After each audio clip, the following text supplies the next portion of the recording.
afternoon, everyone. I, Sonali Saraf, YFLO Secretary, Apurva Pokarra, YFLO Chairperson, and our YFLO Committee welcome our guest of honor, Mrs. Pudumjee, our moderator for today, Ms. Anu Acharya, FLO YFLO Past Chairs, FLO Committee, Chapter Chairs, and members to the first YFLO Hyderabad webinar. A piece of information I would like to share with all of you. We will turn off the videos for the moderated session. For better clarity, kindly cooperate. If anyone has any questions, please put them with your name in the chat box and we will take it in the end of the session.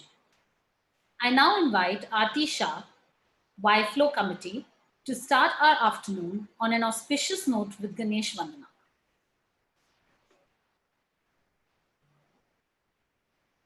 Akritunda Mahakaya Suryakoti Samaprabha Nirvignam Kurme Deva Sarvakareshu Sarvada. Thank you. They say, if you light a lamp for someone else, it will also brighten your path. On that note, can we now have the lighting of the lamp, please?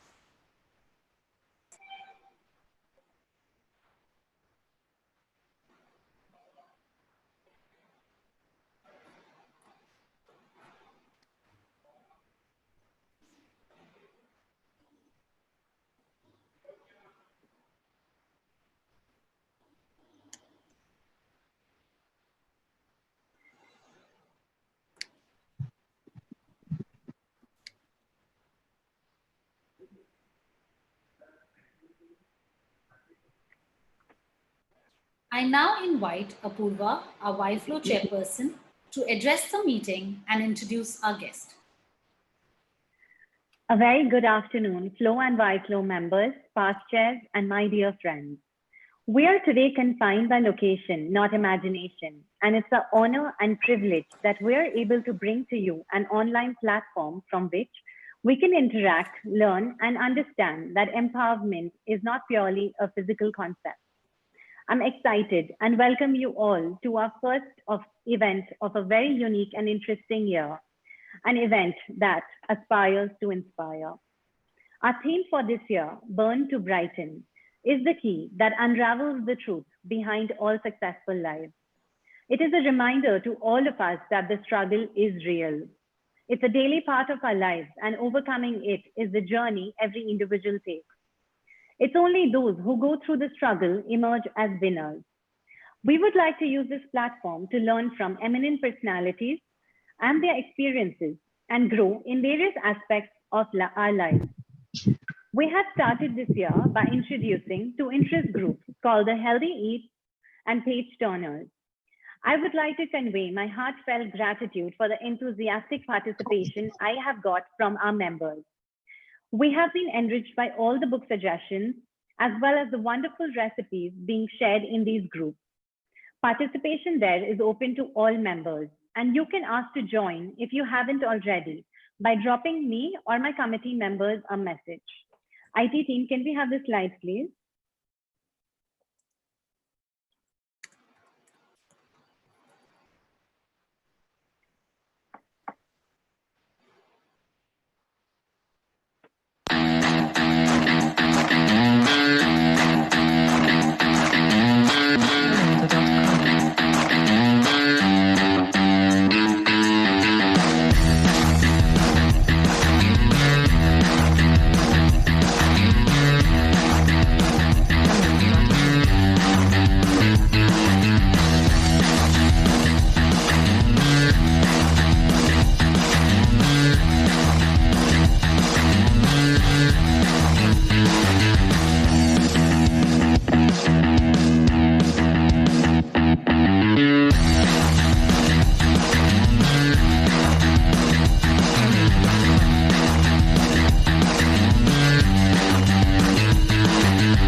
Before I give the floor to these amazing ladies, I would like to introduce you to some more young powerhouses present with us today. From the West, we have Priyanka Sanghi, Chairperson YFLO Ahmedabad. She owns and runs a brand specializing in hair fashion products under the brand Hair Drama Co. She believes in the power of women to run successful businesses and make beautiful homes at the same time. Welcome, Priyanka. Good afternoon, everyone at YFLO Hyderabad. Apurva, it's a real pleasure to be part of the event today. I really look forward to an integrated and collaborative year ahead with you. Thank you. Thank you. Now from the East, we have Shefali Agarwal, Chairperson YFLO Kolkata. Shefali is 11th generation jeweler running 2 brands, Shefali Rawat Agarwal Fine Jewelry and Little Carrot Fine Jewelry for Kids. Welcome, Shefali.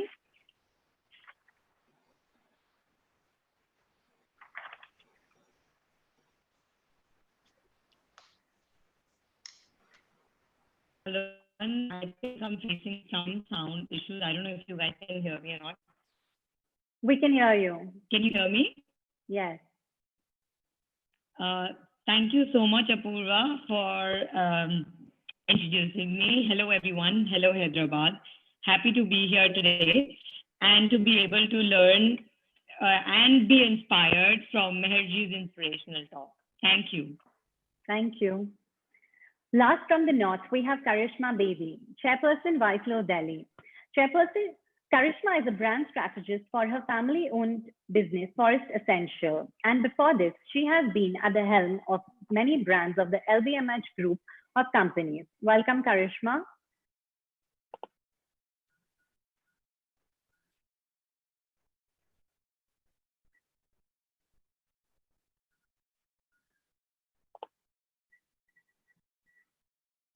Is she there?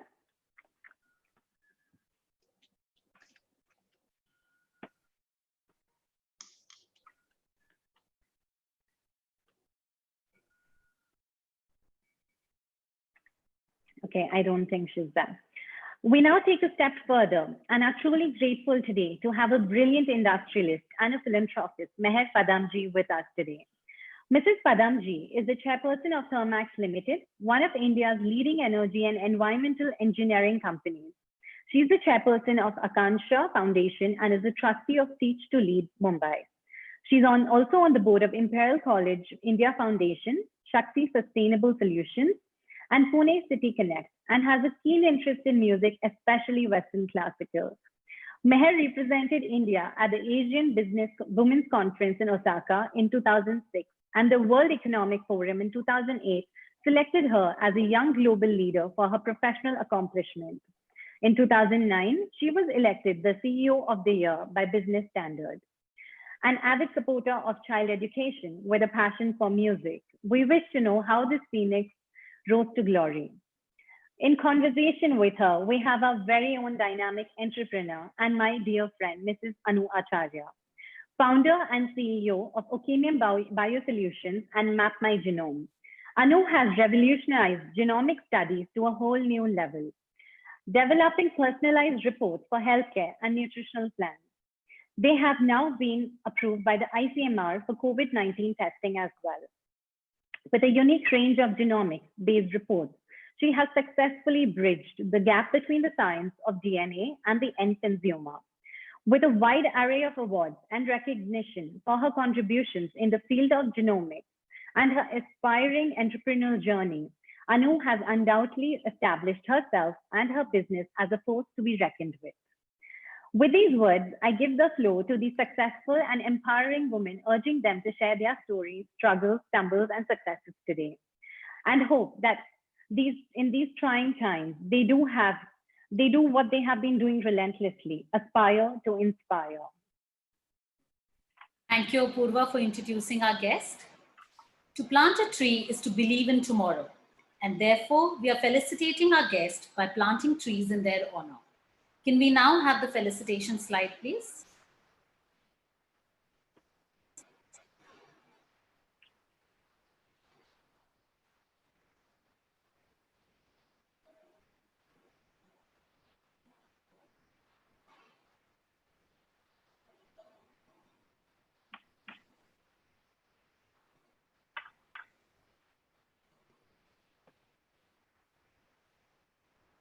I now request Ms. Anu Acharya to take over the session.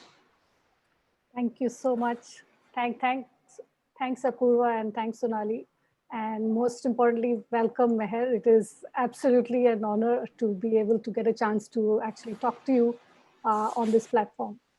I think most importantly, I think one of the things I realized was that when I was, reading about Meher, I thought I'll just spend a few minutes and just, see one or two videos. I ended up spending an entire night watching the amazing work that she does. So the Shakti that she represents, I think, is now very visible on her face as well. And you will all be able to get inspiration from that energy that she actually radiates, even through this online medium. So all of you, I think one is we do want to make this an interactive session. So please do put in your answers in the chat box so that we can actually take those questions as we go along. So welcome, Meher.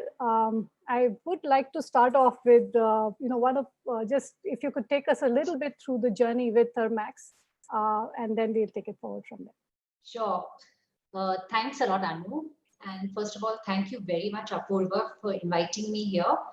It's a real honor and a pleasure to be amongst all of you. And let me just tell you, you have so many inspirational women amongst you all, just looking at your committee and just everyone around you. So you have enough and more for the year with one probably per week that you can interview. So thank you very much. I also really want to thank you for what an innovative way you put the whole thing together in terms of the videos, in terms of the tree planting, lighting the lamp. I mean, I almost feel I'm with all of you, so really thank you all. Thank you to the entire committee. And once again, thanks for having me here. And Anu, thank you very much for taking the time off for being here today to interview me, because I know how busy you must be right now with this whole COVID effort and the fact that your company has been allowed to start testing for COVID. So really a big thank you to you as well. So with that, maybe I'll just start. You wanted to know a little bit about my journey through Thermax. So, I'm a third generation in the family business, and I've completed my chemical engineering in the UK. And my parents had always told me that if you were to join Thermax, there was no pressure. But obviously, I had heard on the dinner table, every place that you go to within the family, you would hear about Thermax. And so it was sort of ingrained in me in some ways, but I had no pressure to join the company. I was very interested in classical music, and my parents said that if you want to become a pianist, we would support you to become a pianist. But they were very clear that whatever you do, put your very best into it.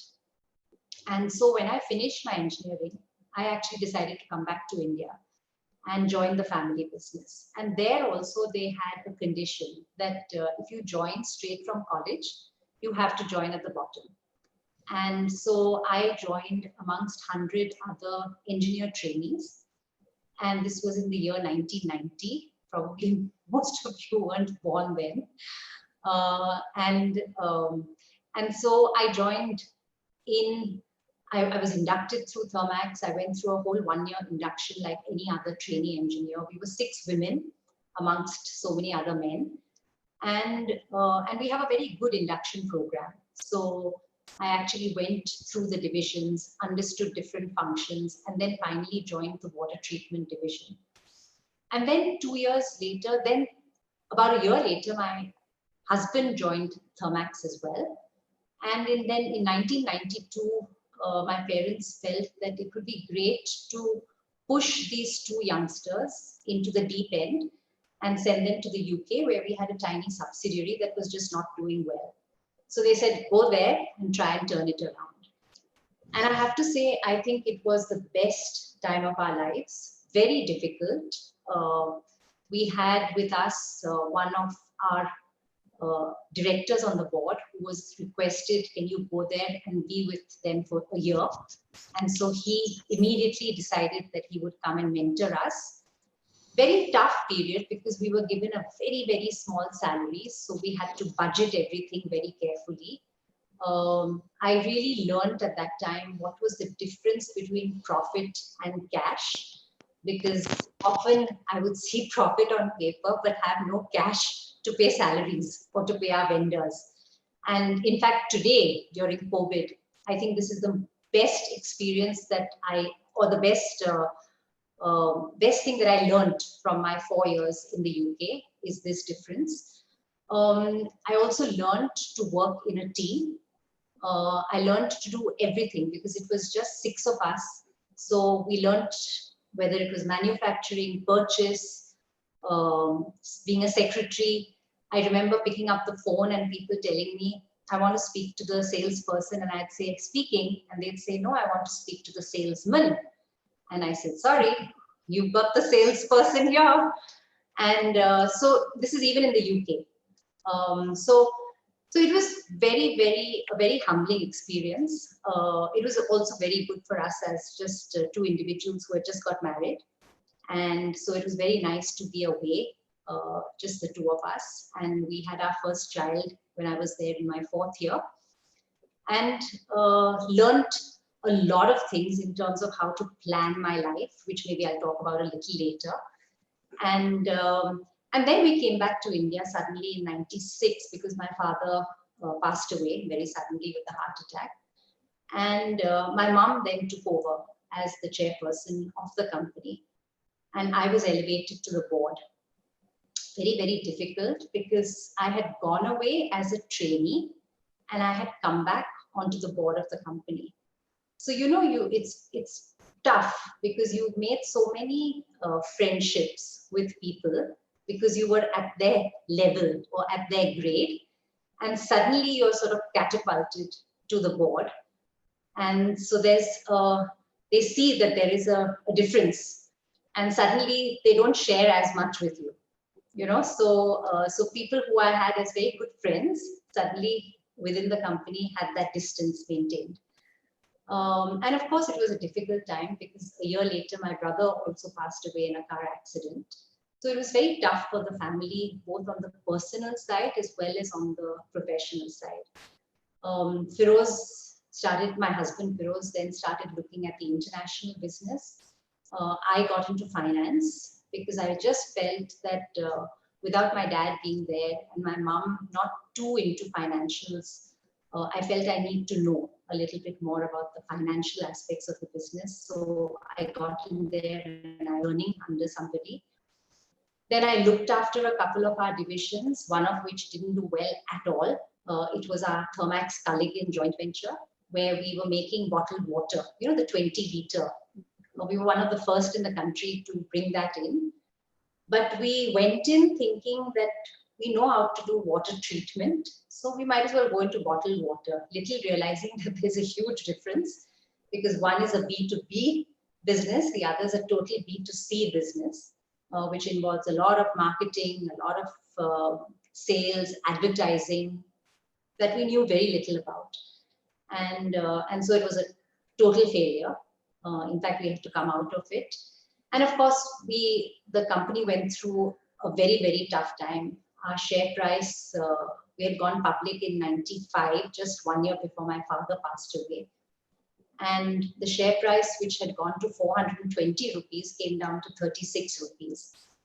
So of course, then we brought Boston Consulting in. My mom actually got an anonymous letter saying that, ma'am, you may not be interested in your shares because you have enough money, but I'm a poor investor who's invested in your company with the hope that it would do well, and you've let me down. And that really affected my mom.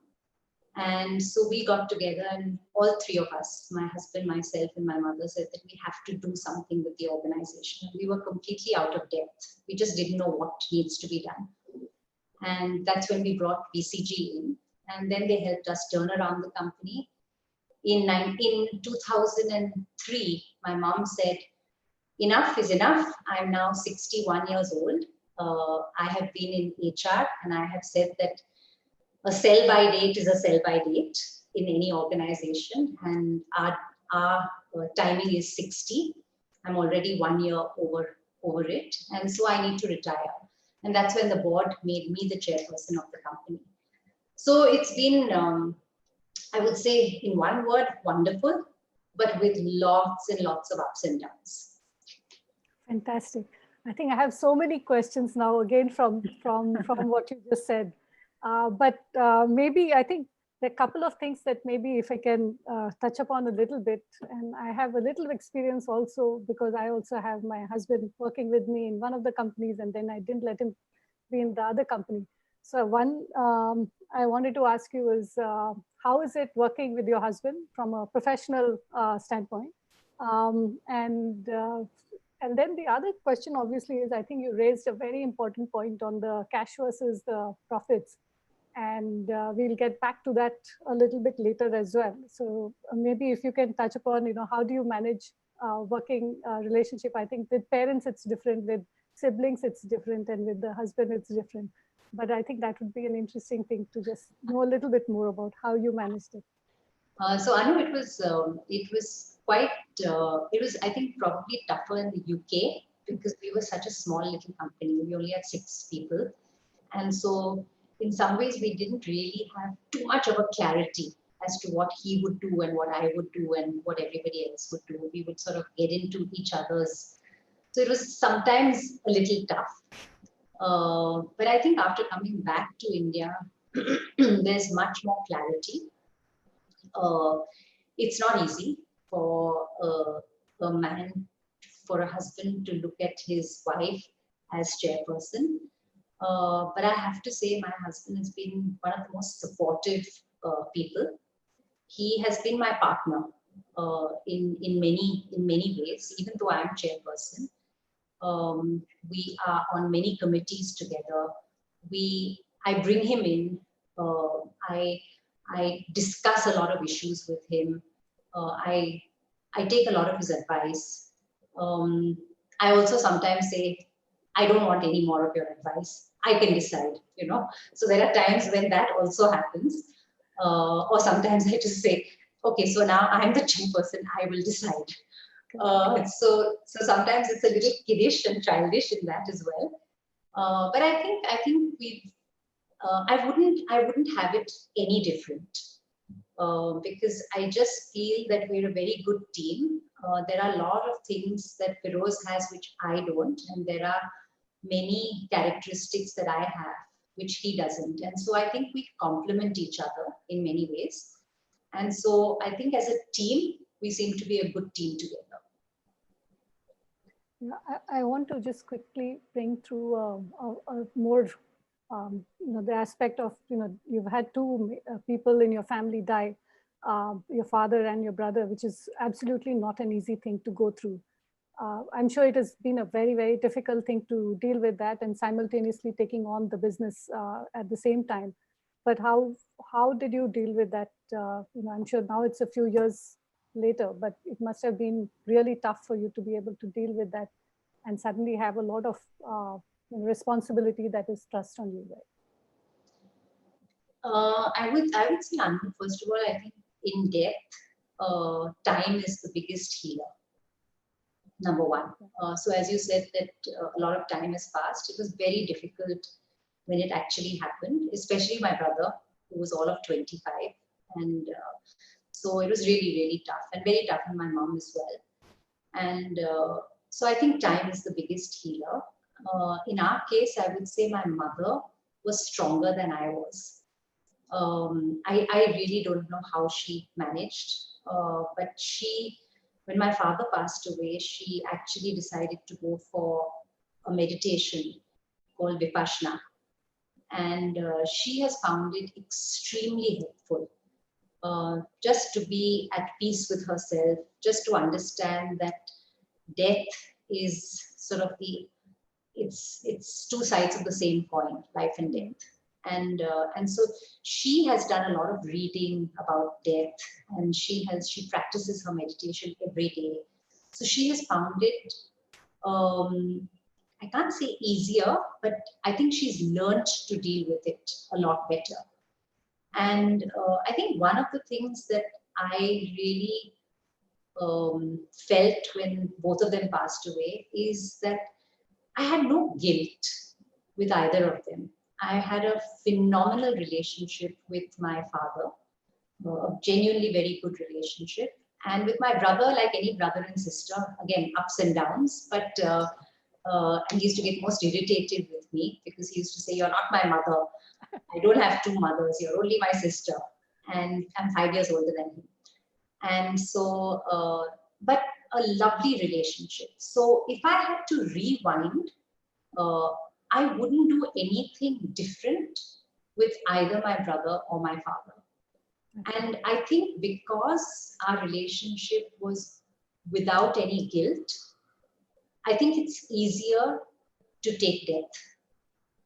You know, and what I'm trying to say is that it is so important to get on with and mend a relationship and try and get a relationship to blossom with people who you think are really important to you, rather than feeling guilty after they are gone. You know, so I just feel that because the guilt isn't there, I'm in a much better position than if I had done that for them, if only I had done this for him. You know, I think that kills you more than anything else.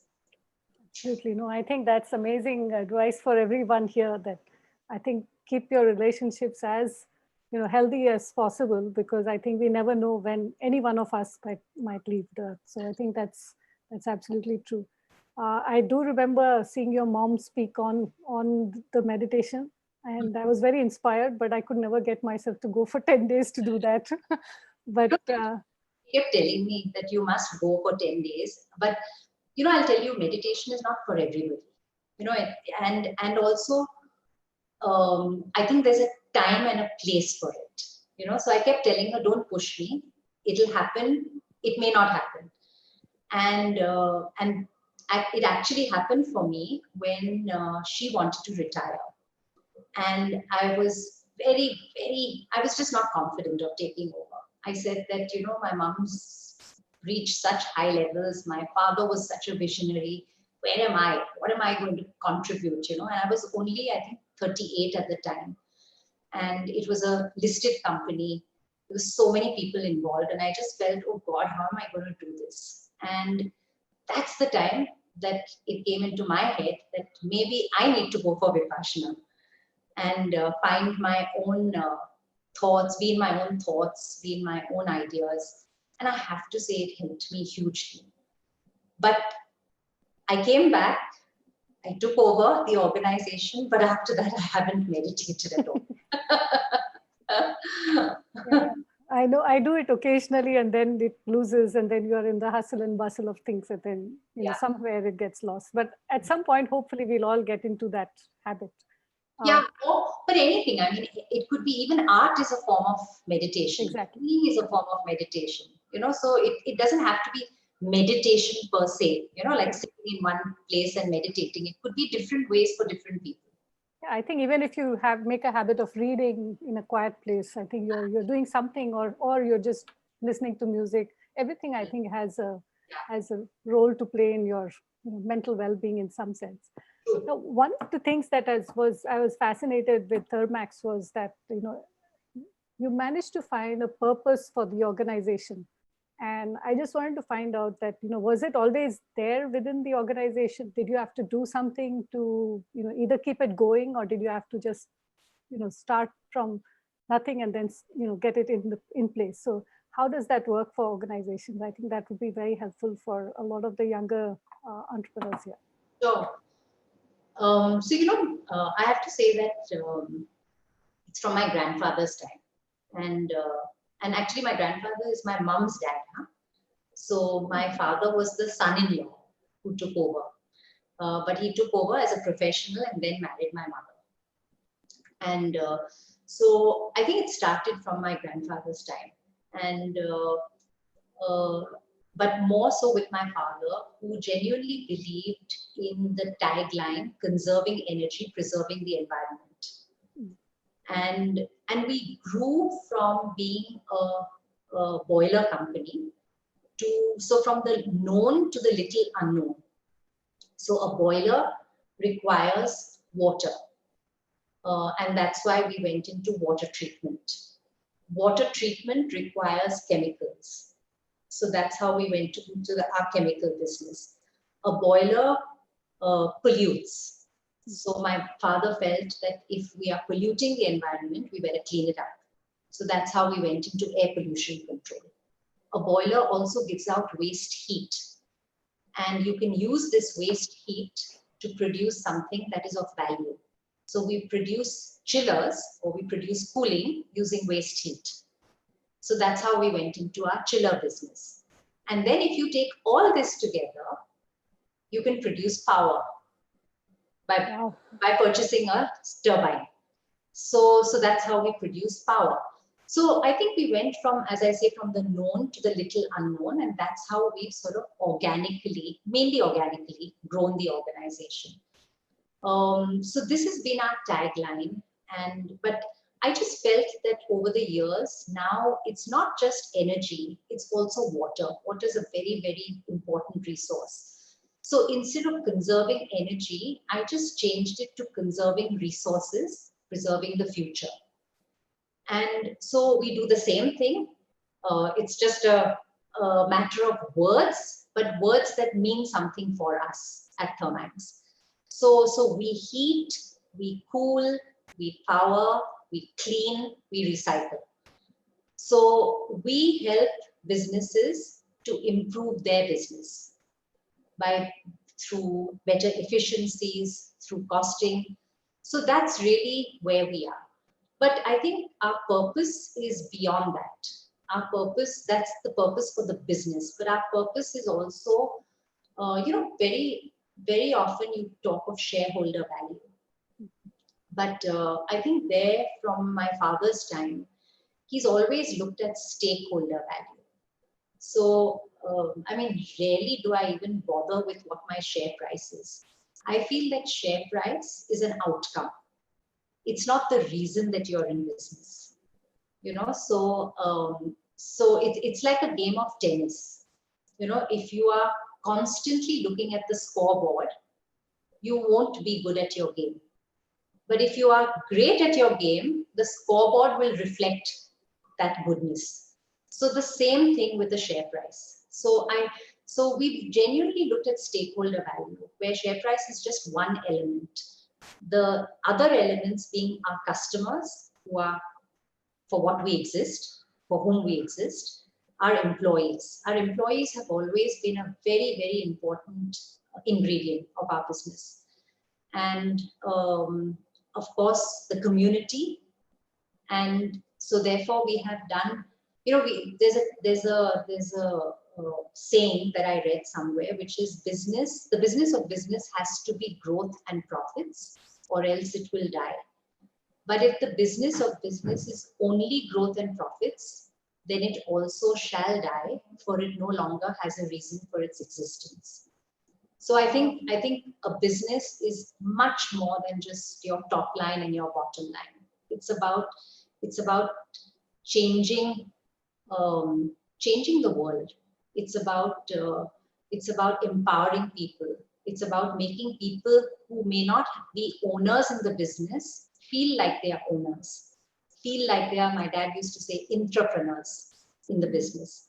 So it's about serving humanity. It's about cleaning up the environment. So it just allows you to do so much. And in some ways it's very satisfying. So how did you, how did you foster that, that whole what you call as intrapreneurship? Is there something that you do for your employees that make them, I guess it's the sense of purpose that the organization has, but are there anything else that we need to do to get them to actually start behaving like, if they own the company? And how do we do that? Are there monetary benefits they get? Are there something else that they do to feel that sense of purpose more than, just being around in the company? Yeah. Anu, I don't think monetary by itself help. It may be necessary, but definitely not sufficient. And I remember, like, when my dad was around, he sent 9 of our senior people to Harvard. And I'm talking now way back in the 80s, late 80s, early 90s. Okay. It was very expensive to do that, but he felt that it's an investment that he's making in our people. And I remember that many people asked him that, aren't you going to make them sign a bond? So that, because it's so expensive that you want them to stay with you after they come back. And my father, I remember it so clearly, him saying that I would never want to sign a bond with someone and make them stay in the organization if their heart is not in the organization. And so I think it's a moral bond that they need to have, if at all. But beyond that, if their heart is not in, I would rather they're not with us, you know. So I think just coming back to entrepreneurship, my grandfather, my father, my mother, all were not engineers. Okay, so my grandfather was a commerce graduate. My father did his economics, and my mom did her political science and economics, and then psychology. And so none of them being engineers, and yet they built a very successful engineering enterprise. So how do you do that? You can only do that if you bring in people who are better than you. But once you bring in those people who are better than you, you have to empower them. You have to allow them to take on a lot of responsibility. You have to allow them to make mistakes because everybody is not perfect. So you have to give them that long rope. And I think with empowerment comes that responsibility, and our people have just been fantastic. I would say many of them have been just fantastic. This guy, as I talked to you about, the person who was on our board who decided to come with us to the UK for 1 year. I remember my mom ringing him up and saying, would you go with Meher and Feroz for a year to the UK? And before he even asked his wife, he said, of course I will. You know, and so such is the loyalty, I don't know whether, I hope it stays, but I can already see that things change with time. Today, youngsters don't look that they want to start and end their entire career with one company. They want to keep moving every 3 to 5 years. So I'm already seeing a bit of a shift, but I think, we try our best to try and see that people really want to be with the organization. That's fascinating. And the fact, I think now that you're the engineer in the family and you're heading it, I think that makes it even more exciting, I think, for people. But one question I had, and I know I had this discussion with a few other friends who also have multi-generational family businesses, is that, there might have been some people who, when you were a little child, were there in the organization and probably still are there in the company today. And some of them might not be the most, suited for the job, but they've been very loyal. So how do you deal with the question of loyalty versus, competence? Because clearly, I think sometimes when you look at a business, then it makes sense to look at somebody who might be the most efficient for the job versus someone who's loyal and he's been around. And also it's hard for them to see that the little girl who was there is now their, manager, right? Or their owner. So how does that? How do you deal with that? How do you make those decisions? It's not easy, Anu. It's not at all easy. I agree with you. The only good part for me at the moment is the fact that I'm not in an executive role. Okay, so we have a CEO and MD who is totally executive, and we have empowered him to take the decisions. So in some ways, it is up to him. Having said that, as I mentioned earlier, we do give a long rope to people, sometimes too long.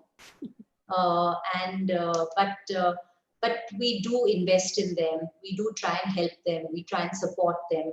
If it's not here, can you move here and try yourself over here? But I think beyond a point, performance is important. And however long they have been in the organization, if they're just not up to the mark and constantly slipping, and I think more than the performance, it's also your attitude. Mm-hmm. So if your attitude is one which says that, oh, I've been here so long, nobody can kick me out, that kind of thing, we have asked people to go. And I would say more the attitude. I think every organization takes some dead wood and continues with it. Yeah. Because people have just been there for so long and they've been very loyal to you or whatever it is. But I think if your attitude changes, that's when it becomes a little difficult. And we've given the CEO, all the empowerment. I think that's truly amazing. I think there are many organizations that find it hard to do what you have done, and I truly commend you for what you've been able to build. Now, while I can ask a lot of questions, I know that people wanted to ask about many different things. So let me move on to something slightly different. Sure. And one of this was that your company clearly does a lot of work for the environment. And when you think about COVID, it has been, in some ways, I think, a result of us screwing up with the planet Earth, right? So one is that, do you think that COVID is an opportunity for us to mend our ways in some form, since you understand the environment much better than most of us, right? So what do you think about that? And second is, do you think the world will change after COVID in some sense, and how would your organization change with that? Yeah. Sorry, lots of questions. So Sorry. I think a lot of things were happening with or without COVID. If you look at migrant labor, the way we dealt with it, it was happening before COVID. The economy was slowly doing badly, even without COVID. Our relations with China were not doing very well, even without COVID. I think what COVID has done it's just surfaced many things that were already existing. And I think with regard to the environment, I myself, I'm just amazed. I've never seen so many birds around. I've never been able to hear them so beautifully, because I think the noise of the traffic, the pollution and everything has never allowed us to really hear this. The skies, the air is much cleaner. So I think a lot of people in many ways have lived for these 2.5 months very, very differently, especially in Delhi. I believe it's a total difference. Your person from Delhi would probably agree to that. So I think people are going to start demanding. I think civil society all over the world is going to be a lot stronger in terms of demanding for a cleaner environment. Having said that, very often clean also means subsidies from the government. Now, I don't know how that will really work in a place like India, because a lot of the money just now is going either towards defense or COVID. So I'm not sure how much we will have in terms of subsidies, but I think it puts pressure on companies like us to be able to sell products that are economically viable for our customers, without a subsidy. They should not have to need a subsidy for them to go green. So I think that puts a lot of pressure. Having said that, in our own company and in any company, I guess, it's all to do with economics, and it's that triple bottom line concept. You have your profit, you have your people, and you have your planet. So how do you juggle all three of them? Thermax is a company that has moved pretty significantly from being 40% green 10 years ago to 70% green today. Are we going to say 100% no to coal tomorrow? No, probably not. But because India does have coal, India will burn coal. If we don't do it, somebody else will. But how do we do it in the cleanest fashion? How do we do it at the highest efficiency?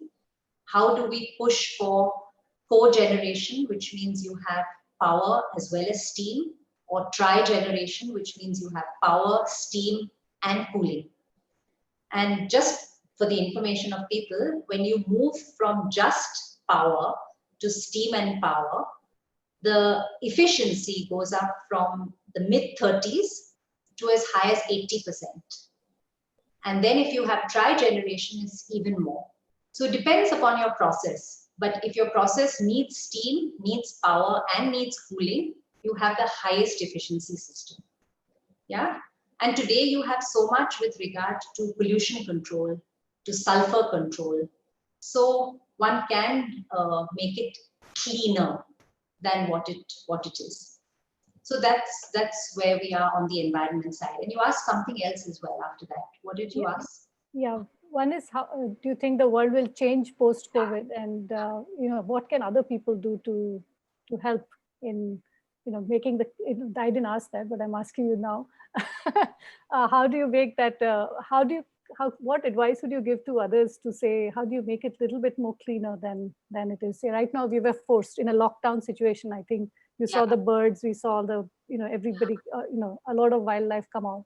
But how do we make sure that things like this continue to do something better for the environment? Because in the end, I think whether it's viruses, whether it's earthquakes, whether it's many other things, some of it is because of what we are doing, right? So is that something that other companies can also do?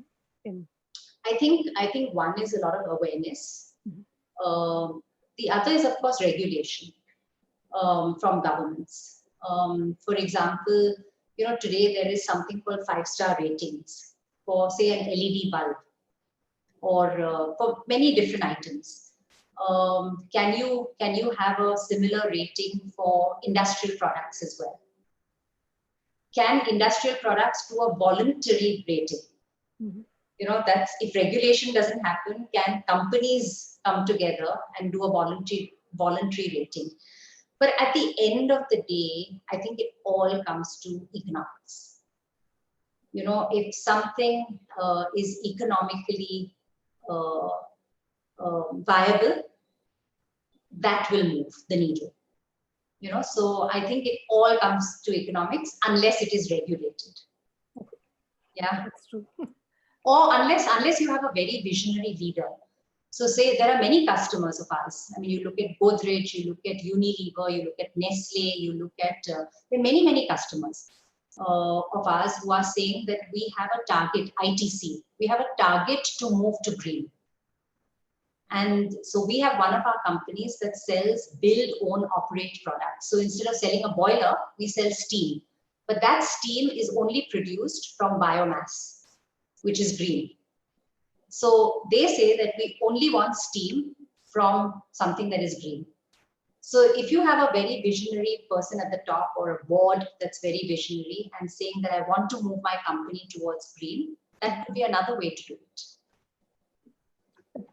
I think if it comes from a regulatory standpoint, I think there are obviously challenges, because you might have over-regulation, which can sometimes impede a lot of, actual, intention is one thing, but execution becomes another thing, obviously. Now, Yeah. But sorry, I must say that India has come out with some wonderful regulations with regard to air pollution control. In fact, we are almost at par with the West, some parts of the West. And it is our Indian industry who says, please, we're not ready for it. So we want to push it and push it and push it. So for example, right now they've come up with flue gas desulfurization. You mean taking out sulfur from flue gases coming out of utility boilers. NTPC, which is a government organization, has gone ahead with the date, which is 2021. But private sector has said, no, please push it back to 2023. So, I think all of us need to really think through as to what we're doing by pushing things back. Absolutely. No, I think that's a good perspective. I think everyone needs to know what, where we stand, and then maybe we can do something about it. Yeah. And now let me move. You have so many different facets of your life. It's hard to touch upon everything. So let me move to education. I know that's you've been associated with Teach for India, and you also do many other. I remember you also are associated with other NGOs, and you're doing a lot of things for education. So what is? How do you think? What do you think is going to be the? One is what have you been doing, and second is how do you see education evolve, especially in India?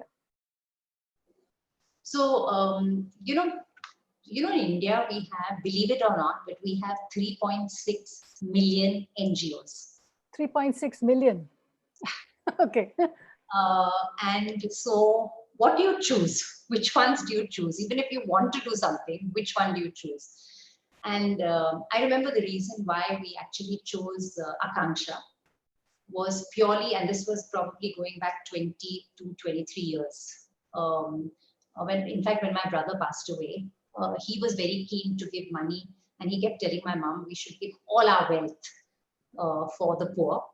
And my mom said, you do it when you start earning. Don't tell me what to do with my money. I say the same to my daughter. And then, unfortunately, he passed away. So at that time, my mom was looking for a very credible cause. And she came across a lady by the name of Shaheen Mistry, who had started Akanksha, which was into education. And I think they clicked in terms of their philosophy, in terms of her credibility, in terms of her authenticity, transparency, her passion, everything. And mom, and then mom's enthusiasm rubbed off onto me. And so we've been in it together for the last 20 odd years. And so we brought Akanksha to Pune. And Akanksha was a community center. Then we started the first school. So we felt that instead of impacting a child's life for just 2.5 hours a day, can we have a longer time? So that's why we went from the community center to a school. And it's a PPP model. So we don't invest anything in infrastructure. The infrastructure is given by the municipal corporation. And Akanksha brings all the soft skills. So the principal, the teachers, the community workers, the counselors, and we provide education then free of cost to underprivileged children. And and then of course Shaheen decided that, okay, now Akanksha has grown up to a certain level, I can pass it on to the next person, and she started Teach for India. So we supported her with Teach for India. And why education? I really feel that education is the biggest leveler in society. I think when you are educated, you have choices in life. If you don't have education, it limits your choices. And so I think that's how we thought of education. And we just felt that if we can provide it to these absolutely, and I can't tell you, Anu, how intelligent our children are, our Indian children are. If only they were given access and the opportunity to shine. And when I say how fantastic they are, it's in academics, in the arts, in music, in sport. I mean, just you name it. If our underprivileged children had the same opportunity that our children, your and my children had, I can almost say 100% that they would knock the pants off our children. They are so good. It's just that they don't have access, they don't have the opportunity. And so, through Akanksha, through Teach for India, we're trying to give them that sense of opportunity. And of course, in Teach for India, the whole aspect of Teach for India is to try and make leaders. So it's these youngsters who come out of university and who want to do something with their lives, they apply to Teach for India, and only 7% of them are chosen. So it's a very, very rigorous interviewing process, because we want to make teaching aspirational. You know, when I went to school, teachers were there because they were passionate about teaching and about education. Today, when I see youngsters at school, if you haven't got any other job, many of them have become a teacher. And so that same amount of passion, that belief in every child, isn't as much as it was in the past. And so with both Teach for India and Akanksha, we try and see how we can bring a teacher to that aspirational level. And then with the Teach for India, they spend 2 years full-time in education. And then after that, they become alumni of the Teach for India movement. And the whole idea is that after you become an alum, can you make a difference and bridge the inequity between in education? And I'm really happy to say that over time, over the last 12 years that Teach for India has been around, 68% of kids, of fellows who finish their 2 years of teaching, they stay in the education sector. In fact, in Pune, it's 85% of them who stay back in the education sector. And these are kids who have come out of IITs, who have got phenomenal jobs with your McKinseys and your whatever, your KPMGs and whatever you may call it. And they've chosen to leave that behind in order to get some purpose in their lives. And so I think it's just phenomenal that so many have come into the stream. That's amazing, because I think once you teach one child, I think you're teaching a generation, really. Absolutely. Yeah. Absolutely. Let me take a couple of questions from the audience, because I obviously have many more, but let me take a couple from the audience. So there's a question from Sonali Saraf. She said, is it tough to be a woman leader? And what hurdles did you face specifically being a female? You know, I'll tell you truthfully, when you're in a family business, it's less tough, all said and done. Okay, but when you're a professional in the big wide world, competing with everyone else, it is tough. It is tough, and I haven't been there, so I don't know what it's like, but I'm sure it is extremely tough. Having said that, I think one tip that in fact I've learned from my mom is to show your vulnerability.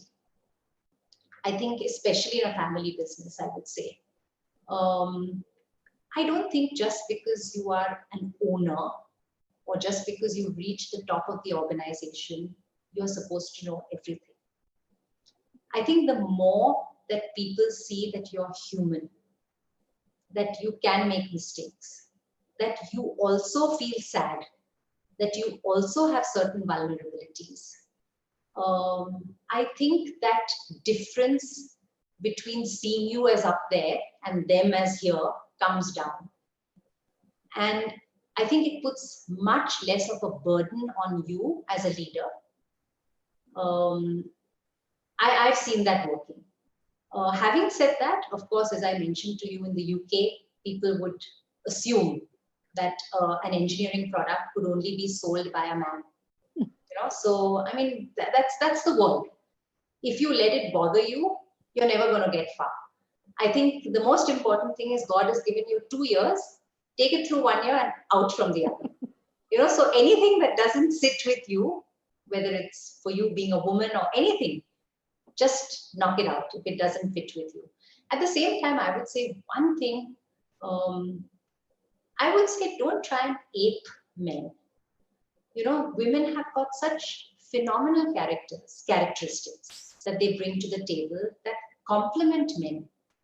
So in us trying to ape a man, we leave behind all the wonderful characteristics that we come with. So it's important, I think, that to nurture them and keep them with you.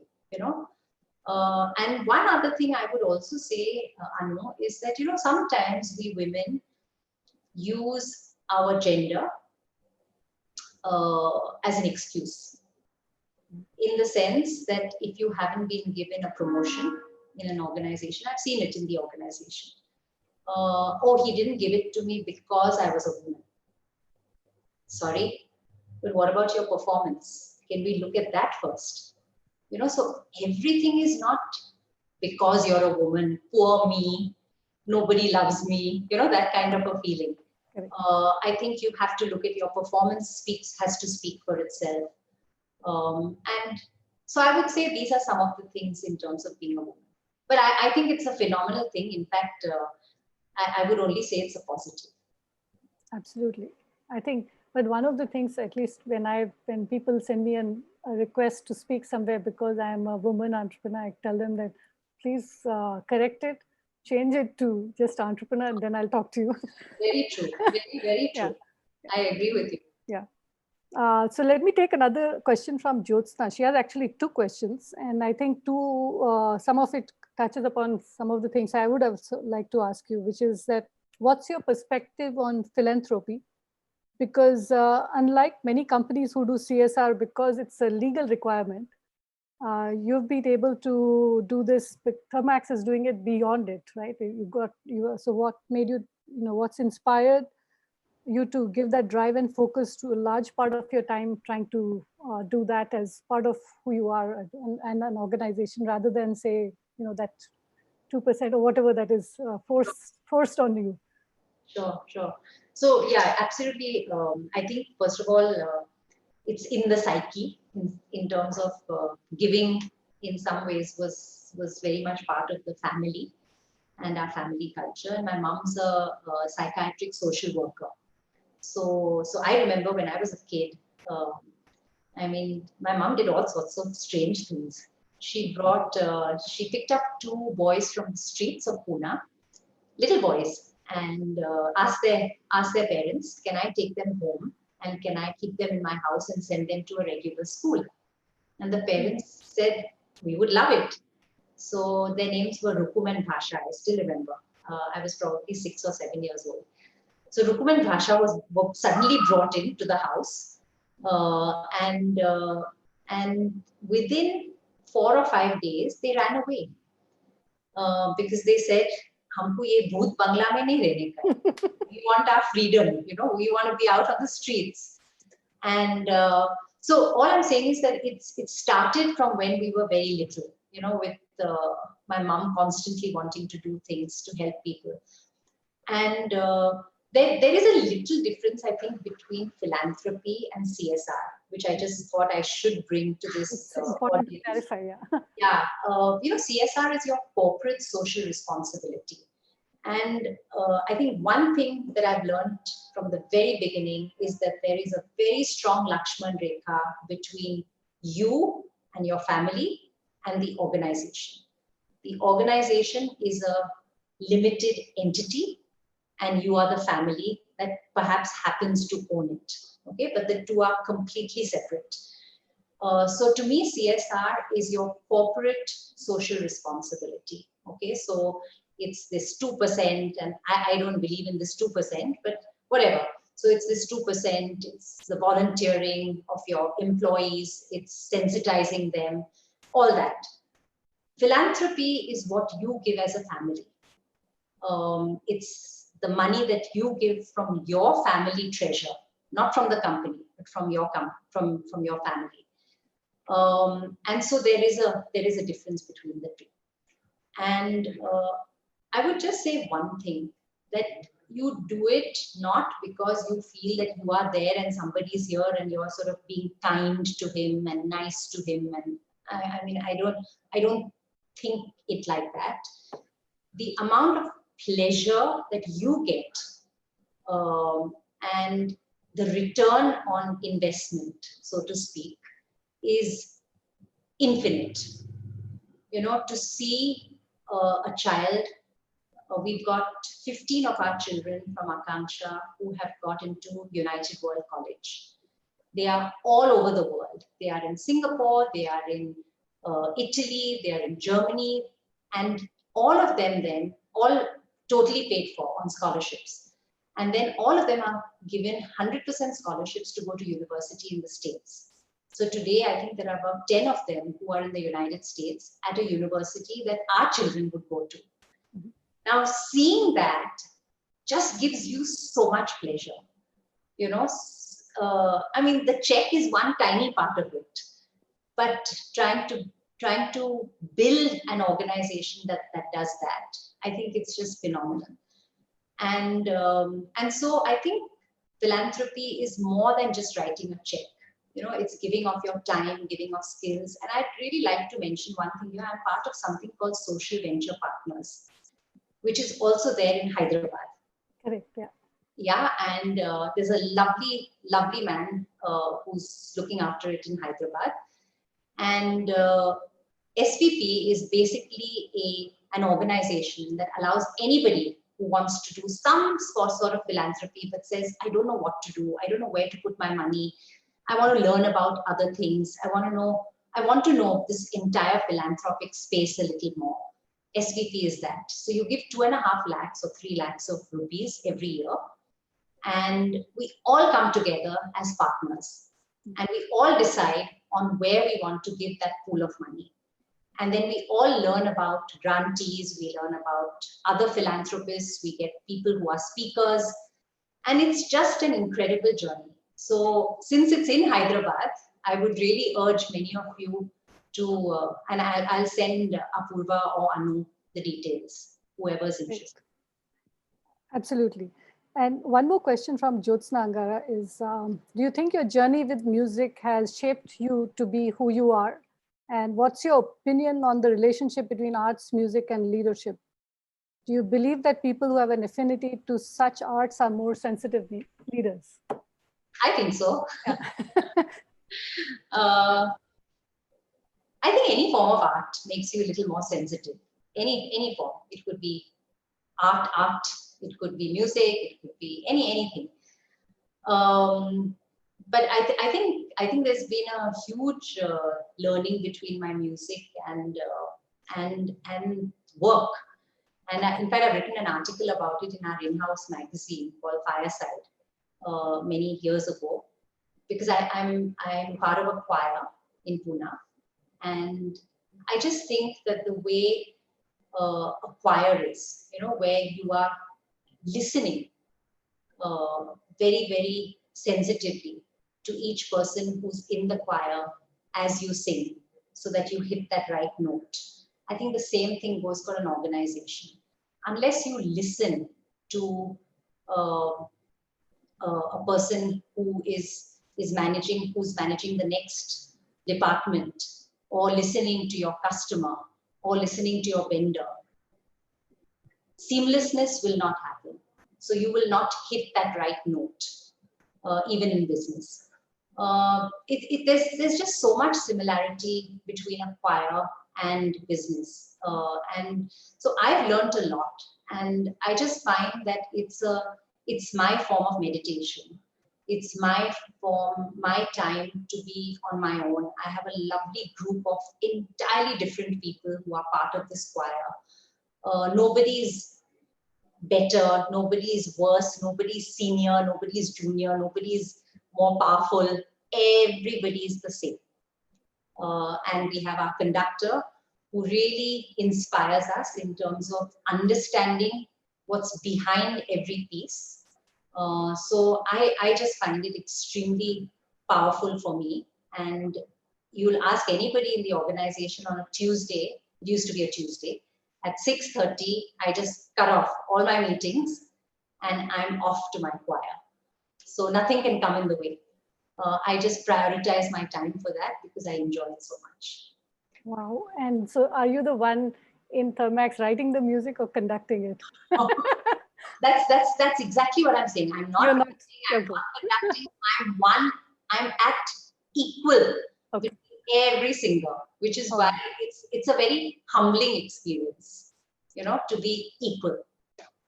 Okay, I've been asked to now quickly finish it off. I didn't realize it's already almost 4:15. So I have just a rapid fire question, just 3-4 questions, Sure. and very quick answers. So how do you identify yourself? The first 3 words that.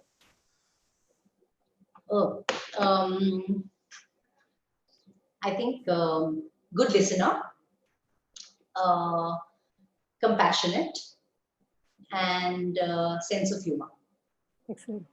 So music is your passion. Were you forced as a child or did you pick it up? I think I know the answer, but I'll still get it. Picked it up.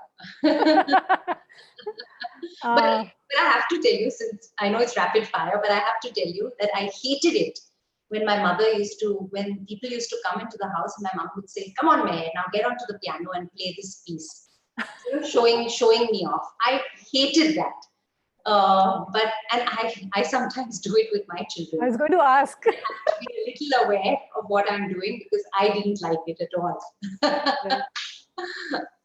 Okay. You've held multiple leadership positions. What's your advice to young women in 2 words? Believe in yourself. Okay. How do we sensitize our community to, okay, this is too long. Thermax pitch in 30 seconds. We heat, we cool, we power, we recycle, we clean.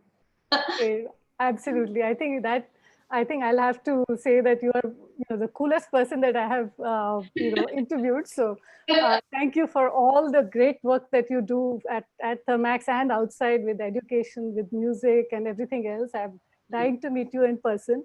But so thank you very much, and I'll have to give it to Sonali to take over so that she won't you won't scold me for being late and so on. Thanks a lot, Anu. I really enjoyed it. Thank you very much. Thank you, Anu, for moderating this session so beautifully and touching upon all of Mrs. Pudumjee's facets. Meher. I thank Mrs. I didn't touch on everything. Meher. Okay. Yeah. Quite a list, huh? I thank Meher for giving us insights of the real struggle and how one can seek if only one believes in their own self and burns to brighten. We'll open the session for a few more questions. Our first question is by our chairperson, Apurva Pokarna. I want to thank Meher and Anu for your invaluable time and the invigorating session today. Power to Empower truly hits home with these ladies, whose work has been and continues to be a shining beacon of hope, learning, and growth. The theme for the year is Born to Brighten, where we emphasize on falls, stumbles, and struggles. This question is for both of you. What does Born to Brighten mean for you as you've gone through some difficult times early in your career? What are the lessons learned and how did it help you rise? Any learnings that you could share with our members today? Anu, you can go first. Oh, I thought it was only you. I've been talking and talking. Yeah, I thought I'm done. Okay. No, I think it's very important for everybody to go through some struggles, and I can say that because a lot of good things come out of that. And for instance, I think when we were running the first company, we were going at a very nice, rapid hockey stick sort of rise. And then we also went through a really rough time. And I think it was the rough time that makes you introspect. So in many ways, while an entrepreneur goes through a lot of struggles on a daily basis, I think for me, that was probably the time when I could really sit back and think.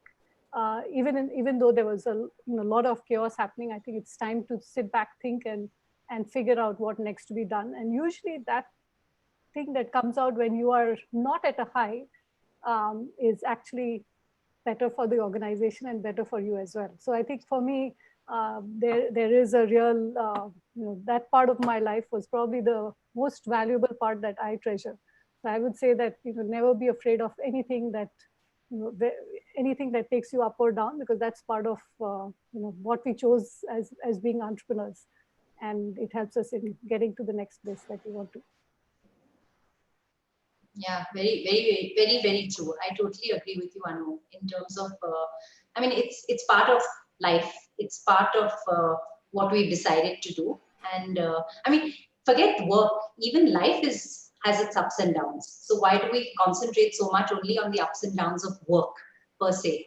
So I completely agree with you. And Apurva, I gave you a few examples in terms of, when we went to the UK, it's a real struggle. One thing that I wanted to share with you all in the UK is that when Zahan, my son, was born there, before he was born, I used to be at the office from 9 a.m. to 9 p.m. I don't know what I was doing there, but I was there. And when he was born, the babysitter said that I can only look after him till 3 o'clock. So I had to finish all my work. And initially, when she said that, I said, God, how am I going to do this? Have I made a mistake or something like that, And believe you me, I was able to do much more from 9 a.m. to 3 p.m. than I did from 9 to 9. I found that I was planning much better. I found that I was delegating much better. I found that I was sort of separating what was critical from what was important and could wait. So I think just the whole, and I very often when I mention this, I compare it to moving from a house into a flat. When you're living in a house, you tend to accumulate so much more junk. And there's so much space to keep it that you don't even know that it's there.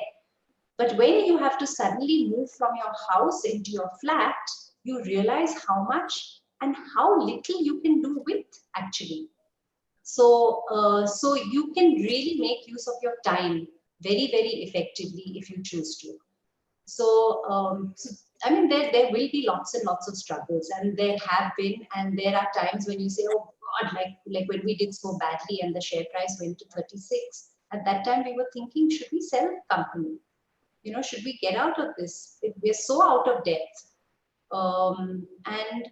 And then we really discussed it as a family, and we said, this is not the time to sell. You don't want to sell when you're right down in the dumps. Let's at least give it a try.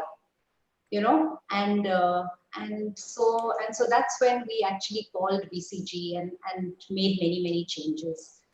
And so there will be struggles in life.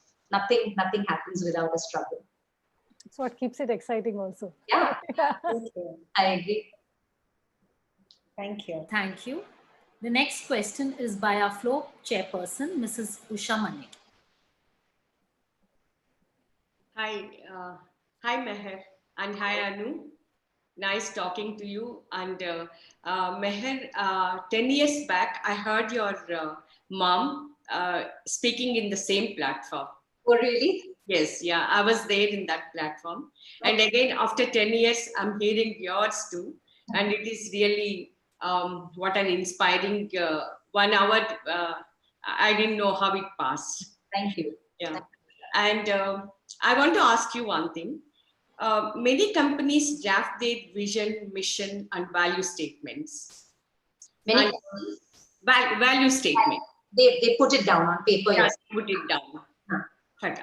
So what does your value statement says? And I want to know whether your lowest and youngest employee know about it, and do they understand and they follow it? So what do you make to happen? That's a very profound question, Usha, because you've hit it spot on. You can write whatever you want. Okay, we have written out our values, we've written out our vision, we've written out our mission, we've put it all over the company. Ultimately, values is what you experience in the company, what our vendors experience with us, what our customers experience with us, what our business partners experience with us, what employees experience with other employees within the organization. That is what values are. It's not what you've written on paper and put up. And one thing that we do in Thermax very religiously is every new employee that joins the organization has to go through an induction.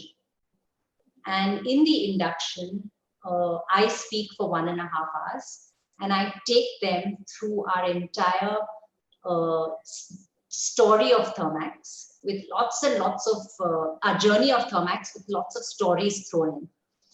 And then I put up the vision statement, I put up the value statement.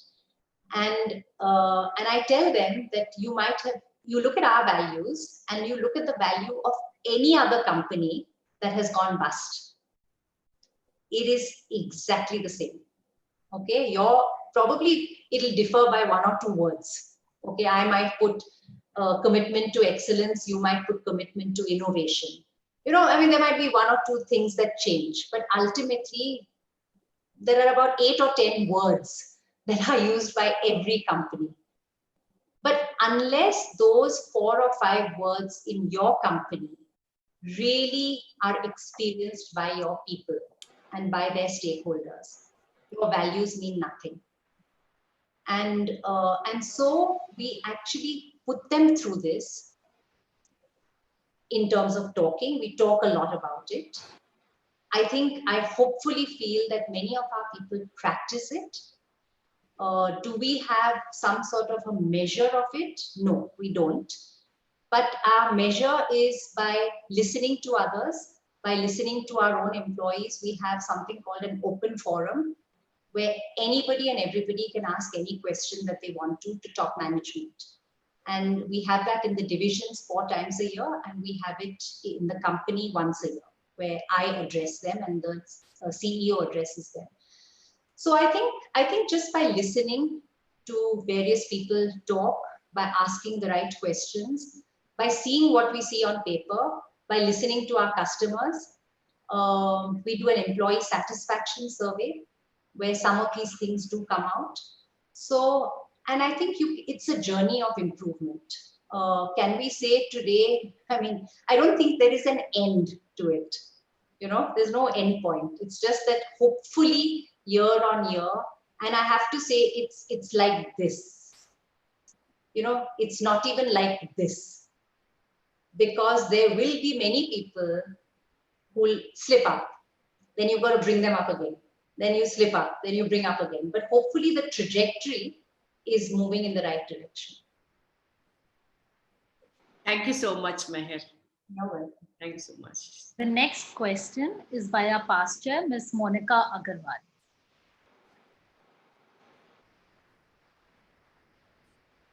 Meher, hi, Meher. Just as Usha said, I too would like to reiterate that listening to you today was as inspirational as it was listening to your mom in 2008 when she had come to Flow. So thank you so much. Thank you. Now my question is, you spoke about having employees whose heart is in the organization.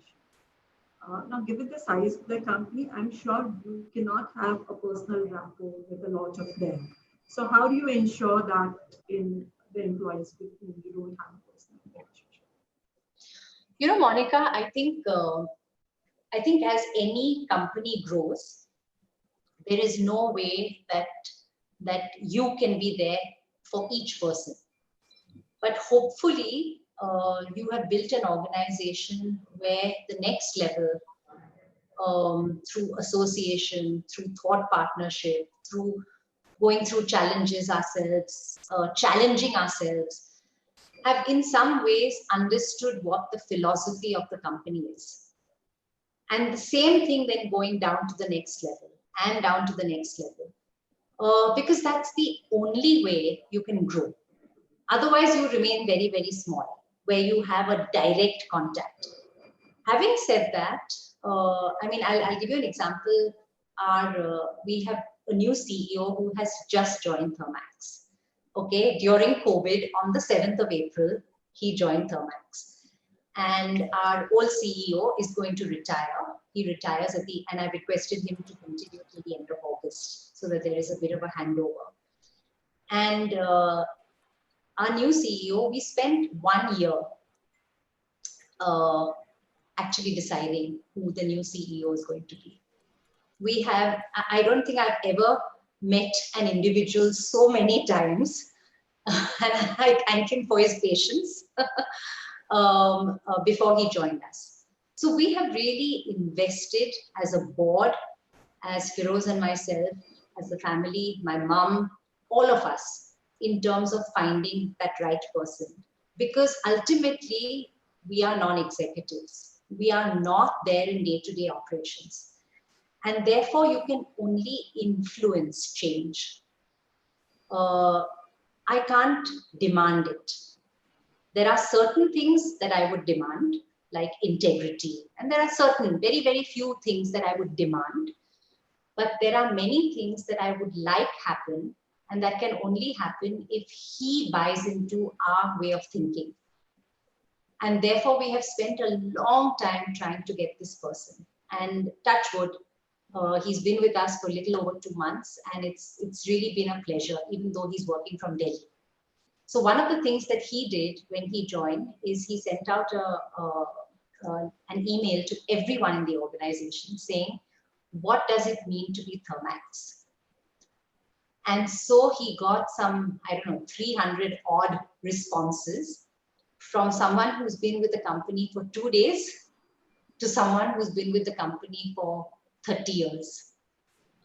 From somebody who's 22 years old to somebody who's probably close to retirement. And he got this whole host of inputs on what does it mean to be Thermax. And in some ways that also answers a little more on Usha's question, which is on values. So many people, in fact, probably everyone spoke about the values. So it's these kind of things, and it can't be just with the family doing something. Something is right in each layer. Yeah. And I think one thing that is really important also in values is that we genuinely say performance is critical, but values are sacrosanct, which means that, God forbid, especially on integrity, if someone who is the highest, the best performer in your company, but he has done something which has gone against the ethics of this organization, we have asked him to leave. You know, so I think, and that's also putting an example before everyone to say that, listen, this was the highest performer, but sorry, our values are sacrosanct. So I think sometimes you have to make an example to show people what you mean. I hope I've answered it, Monica. Our next question is by Priya Gazdar, Secretary Flow.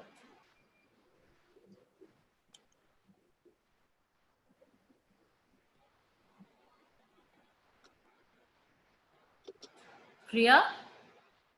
Yeah, I'm here, and I think her host has muted me. Okay. Okay, now we can hear you. Yeah.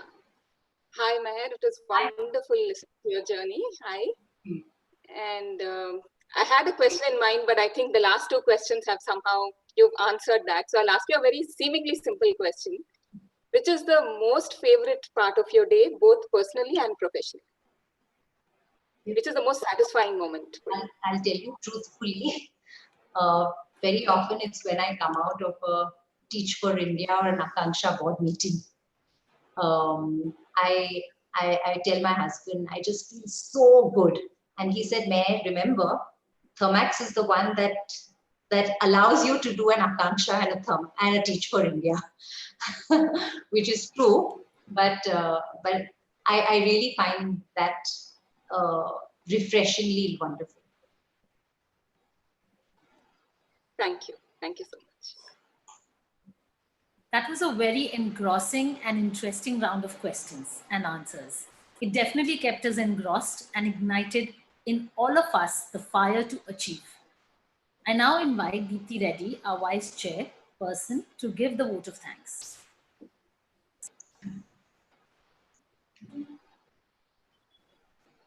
Hi, Meher. It was really nice listening to you. It was a very, very inspirational speech. Thank you so much. Thanks, Deepthi. Good evening, everyone. That was truly an inspirational session. On behalf of the committee, I would like to thank our esteemed guests, Ms. Pudumjee and Ms. Acharya.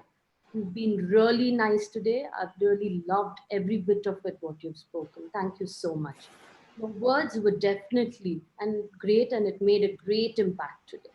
We appreciate this empowering session. Thank you so much. Our sincere thanks to the Flow and YFLO past chairs, current chapter chairs, Flow and YFLO, Your presence truly made the session even more engaging. Thank you so much. I would like to mention all the efforts which our media and IT team took to put this beautiful session across to you. Thank you so much. And last but not the least, I would love to thank our committee members for sparing all the valuable time, numerous practice sessions, support, and boundless enthusiasm. Thank you so much. And thank you all for being there in this pandemic situation. And we're always there in behalf of YFLO to support each and every one of you. Thank you so much. Thank you all. Thank you.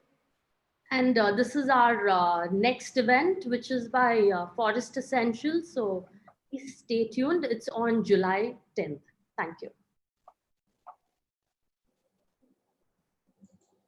It was indeed a very inspirational session with Meher. It has definitely given us inspiration to aspire and burn to achieve our goals. I thank our guest, Meher, Ms. Anu Acharya, past chairs, flow committee, chapter chairs, and members for all your participation and encouragement. We indeed look forward to having more engrossing and power-packed impacts events for all of you. Thank you. Thank you all. Bye. Thank you. Thank you. Bye. Thank you so much. Bye-bye. Bye. Bye. Thanks, Anu. Thanks, Apurva. Thank you. Bye. Thank you, Meher. Thank you, Anu, so much. Thanks. Bye.